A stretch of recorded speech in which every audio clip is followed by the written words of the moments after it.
एक सुरुवात अशी करतो की 13/9/2023 एक अनियमितता जी घडली होती NITमध्ये त्याच्याबद्दल मनसेने मोर्चा काढला होता आणि तसं निवेदन त्यावेळेसचे उपमुख्यमंत्री आणि आपले रोड मिनिस्टर यांना पण देण्यात आलं होतं. पण या लोकांनी इथे फॉरवर्ड करून देखील त्या व्यक्तीबद्दल किंवा त्या व्यक्तीसाठी इतकं कॉपरेशन केलेलं की त्याच्यावरती काही कारवाई करायची किंवा त्याला समज द्यायची असं काहीही घडण्यात आलं नाही. इवन कलेक्टरला दिलं, कलेक्टर लोकांनी फॉरवर्ड केलं. त्यावेळेसचे चेअरमन होते सूर्यवंशी साहेब, तर त्यांनी कॉपरेट करायच्या ऐवजी पोलीस कंप्लेंट केली. ते इथे येऊन बदमाशी करत आहे. आणि आमचं जे काही निवेदन आहे ते डॉक्युमेंटनिशी आहे की ज्या लोक इफेक्टेड आहेत किंवा यांनी काय अनियमितता केली किंवा काय रोड बांधले आणि एकच रोड दोनदा बांधलेले दाखवून त्यातले करोडो रुपयेचे बिलं काढलेले आहेत. म्हणजे ते आम्ही रेकॉर्डवरती दिल्यानंतरही त्या व्यक्तीविरुद्ध कारवाई करणं तर दूर राहिलं, त्याचं एकाच ठिकाणी 10 वर्ष ट्रान्सफर न करता ठेवणं, त्याच्यानंतर त्याला दाखवायसाठी कुठे दुसरीकडे गेलं ट्रान्सफर, त्याच्यानंतर पुन्हा आता 15 दिवसाआधी तिथे वापस ट्रान्सफर घेऊन टाकलं. तुम्ही निवेदन दिलं, घटना काय आहे? घटना एक पूर्ण डिटेल सांगू तुम्ही.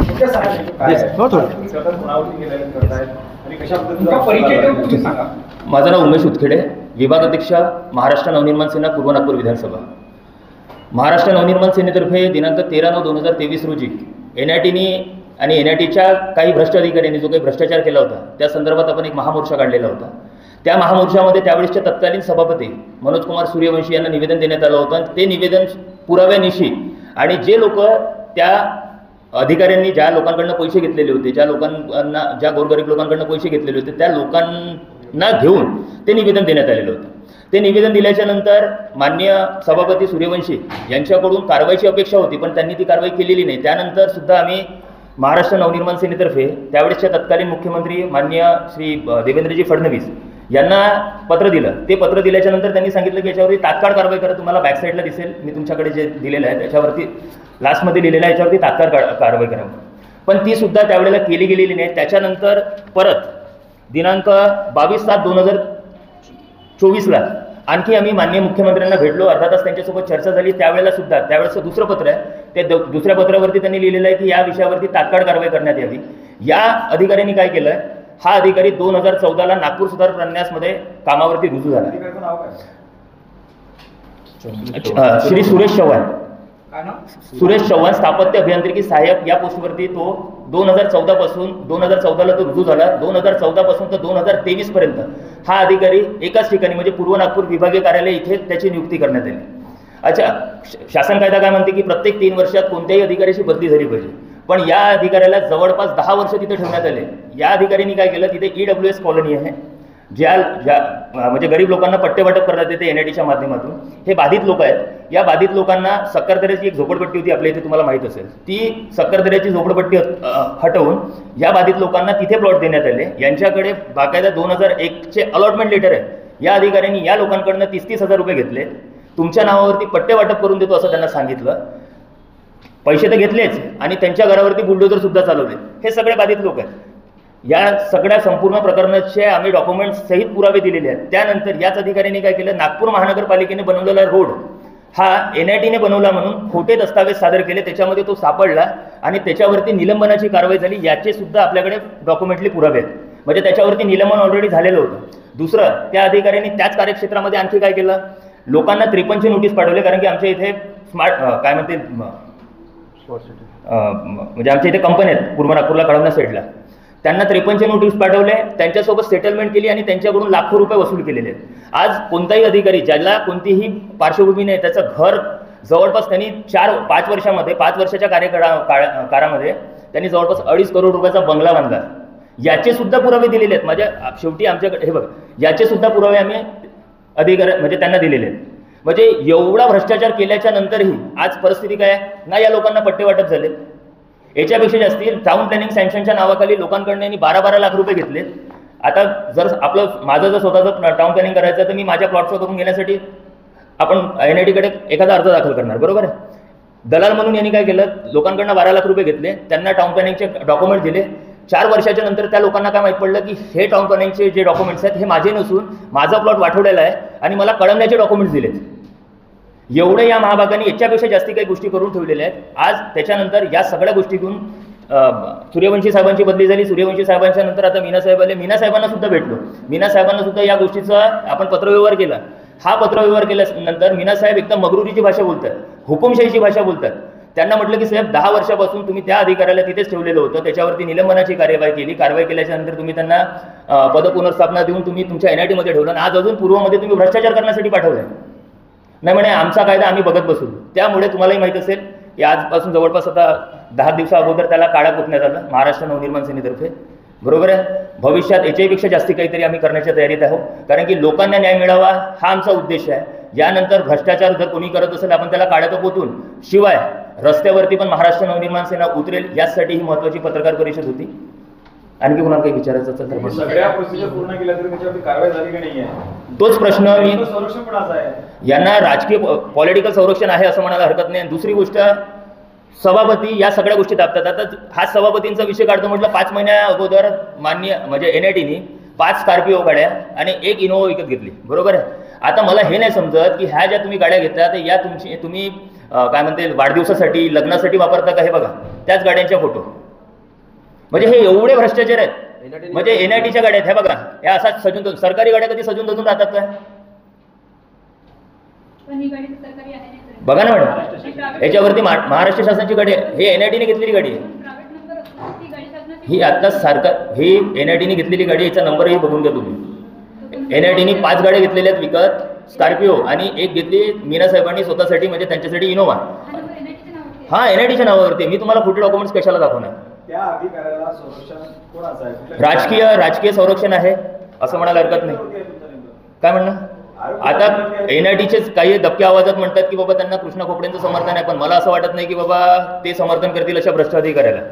आता ते ट्रस्टी झालेले आहेत, पण आता असं वाटत नाही. शेवटी आता कसं आहे लोक काही पण भाऊ बनवतात.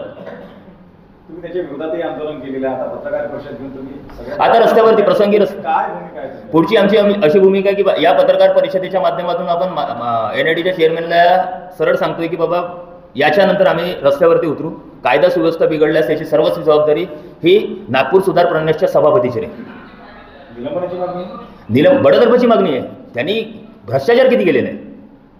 पुरावे नसले तर गोष्ट वेगळी. तुम्ही ज्या महाराष्ट्राच्या उपराजधानीमध्ये तुम्ही राहून राहिलेले आहेत. बरोबर आहे. IAS अधिकारी म्हणून तुम्ही आहात इथे महाराष्ट्राच्या तुम्ही मान्य आताच्या मुख्यमंत्र्याच्या पत्राला केराची टोपली दाखवून राहिलेले आहेत तुम्ही. आम्ही लोकशाही मार्गाने आतापर्यंत चाललो. बरोबर आहे. आणि या मुख्यमंत्र्याच्या शहराला या केंद्रीय मंत्र्याच्या शहराला जर तुम्ही केराची टोपली दाखवत असेल तर महाराष्ट्र नवनिर्माण सेना लोकांच्या न्यायासाठी रस्त्यावरती उतरेलच. सगळ्यांना निवेदन करून तरी न्याय मिळाला नाही. तुम्ही कोर्टामध्ये रिट पिटिशन कावर दाखल केलं? तुमच्याकडे जर सगळे डॉक्युमेंट असेल तुम्ही कोर्टात कावर केलं? यासाठी आपण आतापर्यंत त्याच्यावरती आपण अँटी करप्शन ब्युरोला पत्र टाकलेलं होतं. अँटी करप्शन ब्युरोची त्याच्यावरती चौकशी बसणार आहे. जी काही म्हणतात कॉन्फिडेन्शियल चौकशी झालेली आहे. खुली चौकशी अजून व्हायची आहे. आता भविष्यात पहिले रस्त्यावरती उतरू आणि त्याच्यानंतर जर बघितलं तर आम्ही PL दाखल करण्याच्या आमच्या तयारीत आहोत. हो आहेत ना बसलेले आहेत.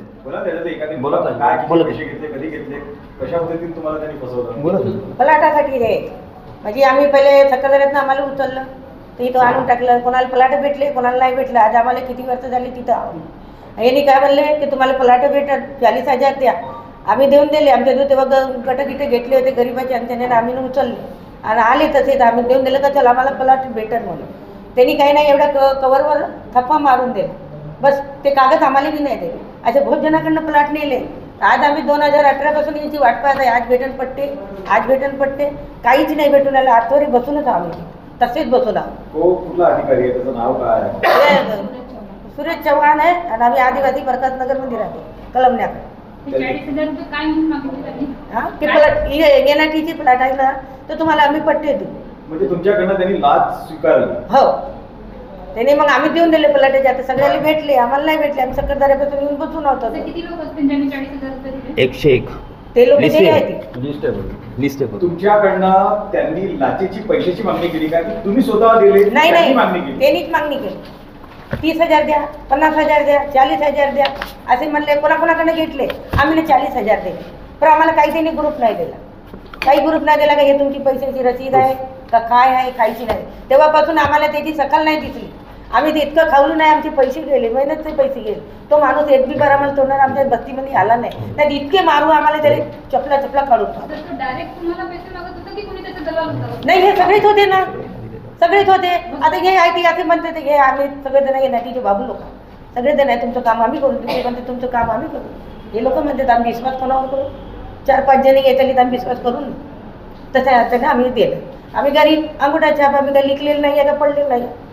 का वाचावं आम्ही त्याच्यासाठी ते आम्हाला आतवरी पलाट नाही भेटले ना. आता म्हणे पलाट देते म्हणे, पट्टे देणार आहे म्हणे, अजून नाही भेटले. परत पैसे घेऊन यांच्या घरावरती बुलडोजर पण चालवले. माझ्या घरवाल्याची तर बल्ली पडली, काही दिवस बिमार राहिला, मग खतम झाला माझा घरवाला. ते बरं झालं माझ्या पोरीचं लेकरू जुल्यामध्ये होतं, तर त्याला पटकन पोरानं उचलून घेतलं ना. त्या पोरीच्या ज्यावर काही पडलं असतं वर, ती पोरगी गेली असती. ते काही गेटपाशी एक बाई आहे, तिथं भावाचं पोरगं मेलं.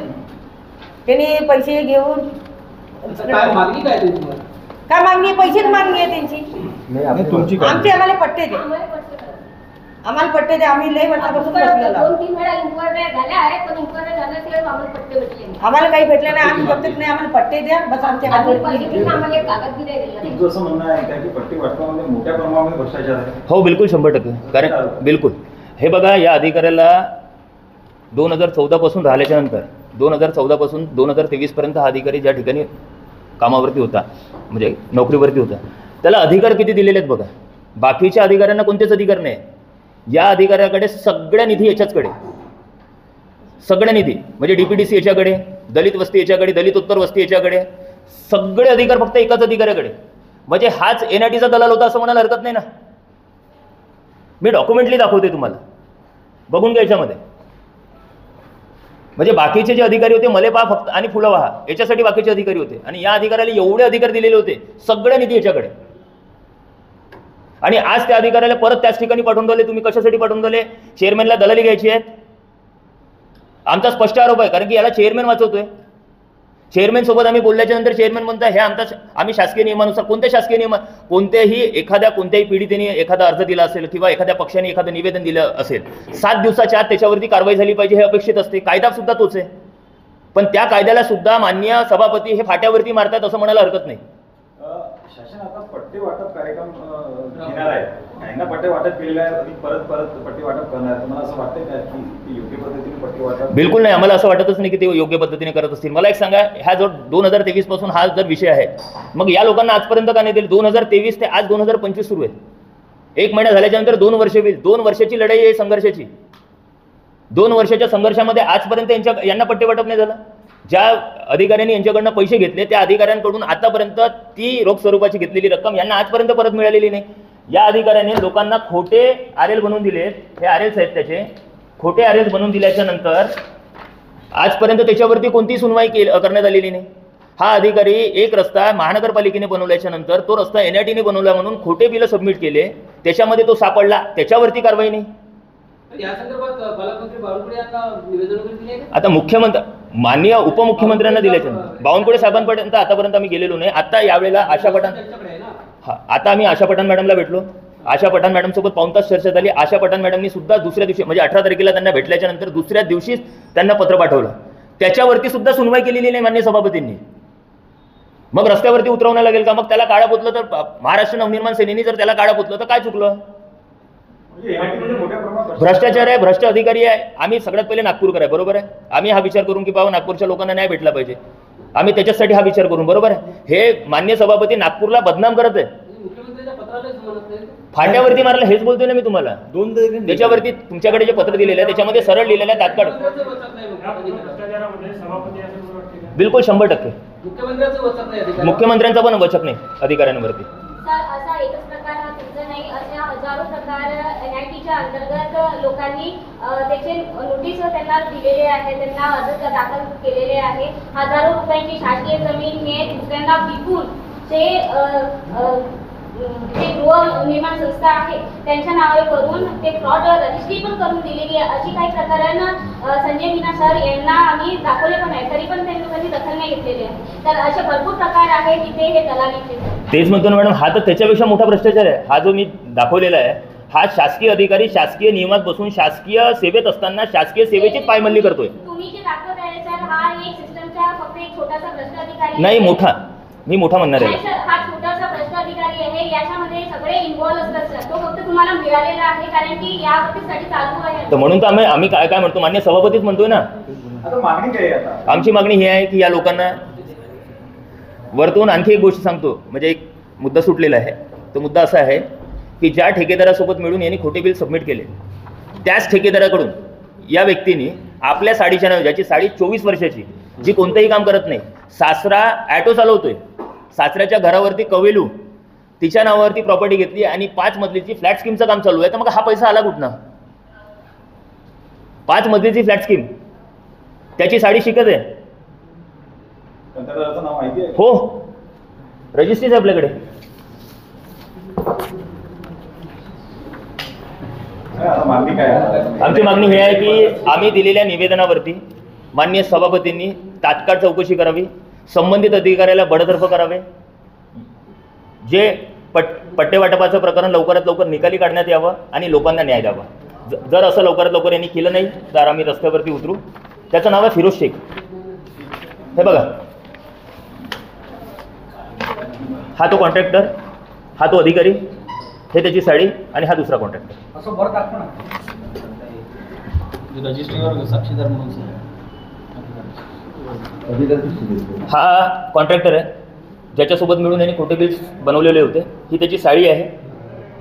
हा तो स्वतः साक्षीदार आहे त्या प्रॉपर्टीमध्ये आणि हा दुसरा कॉन्ट्रॅक्टर सुरेश चव्हाण हा साक्षीदार. याची साडी 24 वर्षाची. काय नाव सांगितलं? सुरेश चव्हाण. त्याच्या साडीचा शुभांगी मेश्राम. फिरोज शेख. शेवटी एकदा अजून पुन्हा मागणी सांगतो.